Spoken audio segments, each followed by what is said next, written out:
There was never going to be any fireworks today. Today was about just enforcing Mr. Tate's, Andrew and Tristan Tate's rights and objecting to the extradition process. So today went as expected. What's he doing there? Oh, he's supporting his homie, his girlfriend, the Tates. So you guys know that Tate sits in jail. I believe he's one of the special, I'm going to say SVU for Special Victims Unit, but it's something else. It's like Special Prisoners Unit where they house people who might be extradited or people who can't be in general population. Andrew claims some wild things while he's in detention. He's been crying ever since he's been in prison. Somehow, he's got someone tweeting on his behalf. So let's read some of the things. I'm in Special Housing Unit SHU. It's the shoe. Oh, it's not the special housing unit? Oh, he's in the hole. All right, here we go. My water fountain is broken. I'm not allowed bottles of water in shoe. I have nothing clean to drink. Bro, you're in jail. Right. I'm forced to walk and I'm going without my Bukai. My only water comes from the shower, warm, and from a brown and filthy faucet. It has given me persistent stomach problems. Guys, the injustice, the civil rights. The water I'm drinking is not clean. I am an American, innocent till proven guilty, but I'm forced to drink poison water. Where are my rights? You're in jail, dude. It's not a Four Seasons, okay? Can I have a bottle of water when you wake up? The moment I wake up. No, you're in the shoe. You're in the hole, bro. Okay. You're not supposed to have any kind of, oh my days. Dear Diary, Day 9 in shoe. This is punitive housing for people who murder their cellmates. No commissary, no phone calls, no yard time with the boys. The worst possible condition the U.S. government gives to terrorists and psychopaths. I am innocent till proven guilty. Extradition detainee. I'm wanted by a foreign state. I am an American citizen. Why am I here? You're also a citizen from the UK, no? You got doubles. So. I mean, it doesn't matter.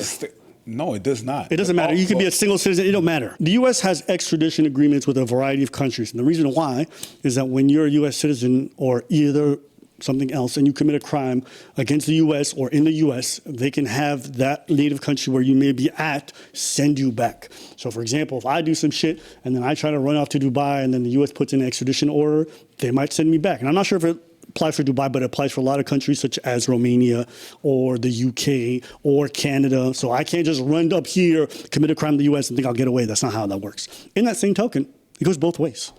If you're an American citizen or whatever the fuck it is and you commit a crime in a foreign country, they can extradite you. And the U.S. has an obligation to follow that if there's just cause. That's what it is. So him pretending like this is a giant violation. I'm a U.S. What do you think that means? You think you just go to some foreign country, diddle kids, and then run back home and that's it? You're home free? The Trump admin was asked if they would intervene in this situation. Thanks, Caroline. Is President Trump or the administration, do they have any plans to intervene in the extradition process for the Tate brothers? No, we've already answered that question. Elizabeth. Now, why is that a big deal? Because if you aren't aware, there was already a process by which American authorities were actually investigating the Tates for crimes that they may have committed in the U.S. They'd seized their devices, they'd seized a bunch of their belongings. And what had happened was it later leaked that the Trump admin got involved with making sure that their devices were returned with them, and then they ended up killing off the investigation. Andrew Tate was facing allegations of trafficking women in 3 countries when he and his brother left their home in Romania to visit the United States. The Tates will be free. Trump is the president. The good old days are back. Tate posted on X back in February. One of the many times he has sung the president's praise to his fans. But when the Tate brothers arrived in a private plane to Fort Lauderdale, Florida, they immediately found themselves in the crosshairs of law enforcement. Back in February. This time, they had a powerful ally come to their aid. Behind the scenes, the White House intervened on their behalf. Interviews and records reviewed by ProPublica show a White House official told senior Department of Homeland Security officials to return the devices to the brothers several days after they were seized.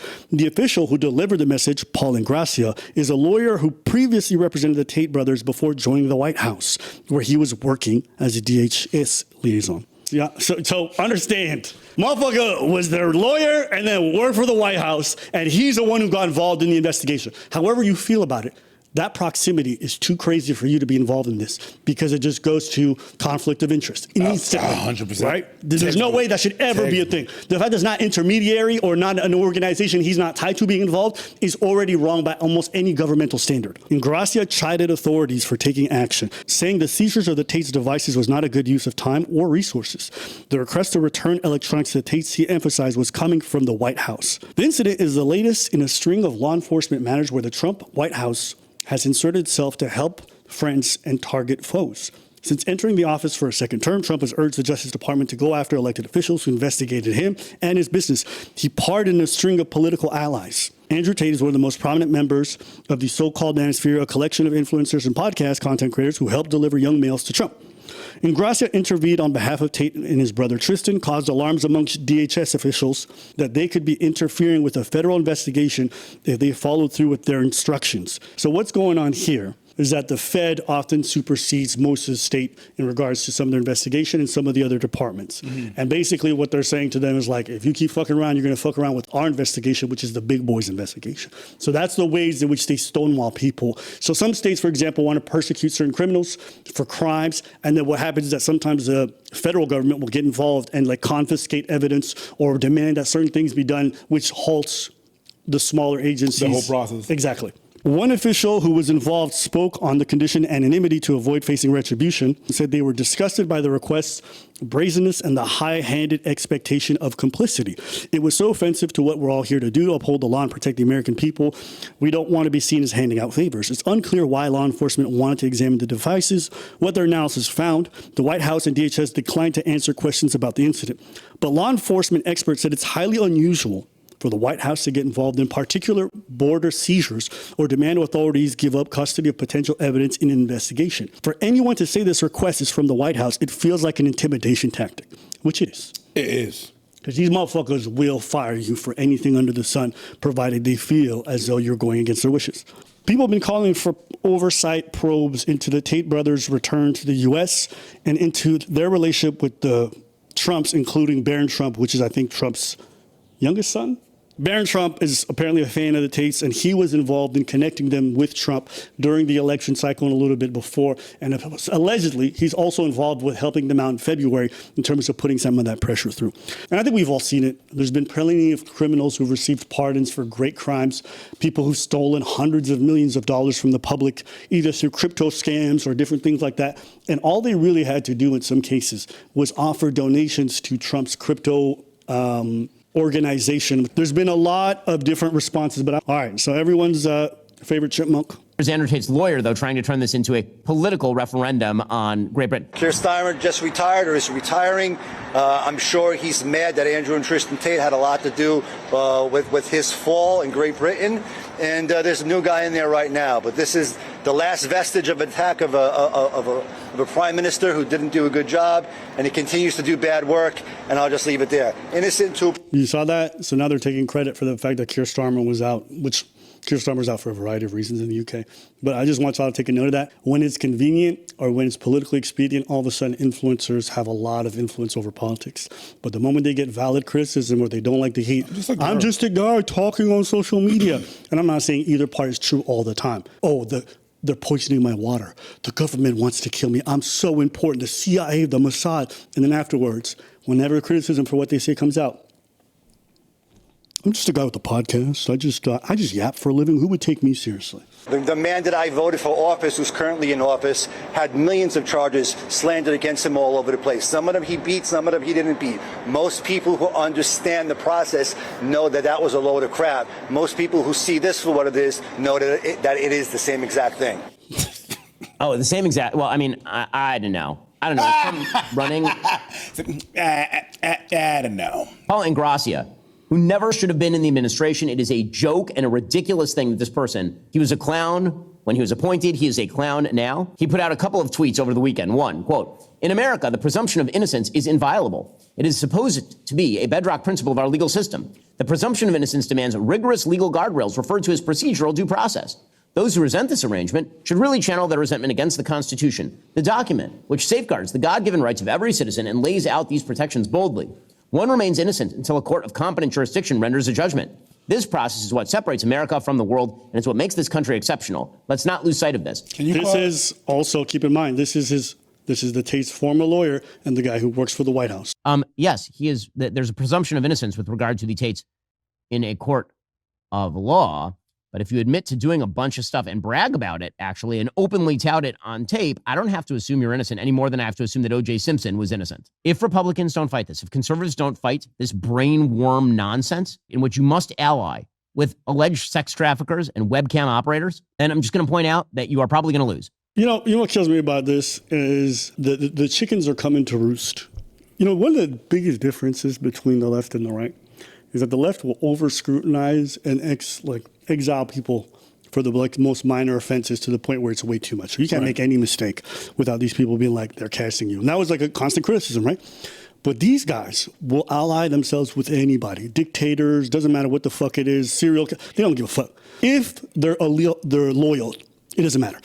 And there's a cost to that. On one hand, it's great. You get to bring in a lot of people in the fold. You get to be politically expedient as people who are willing to do anything to stay close to power.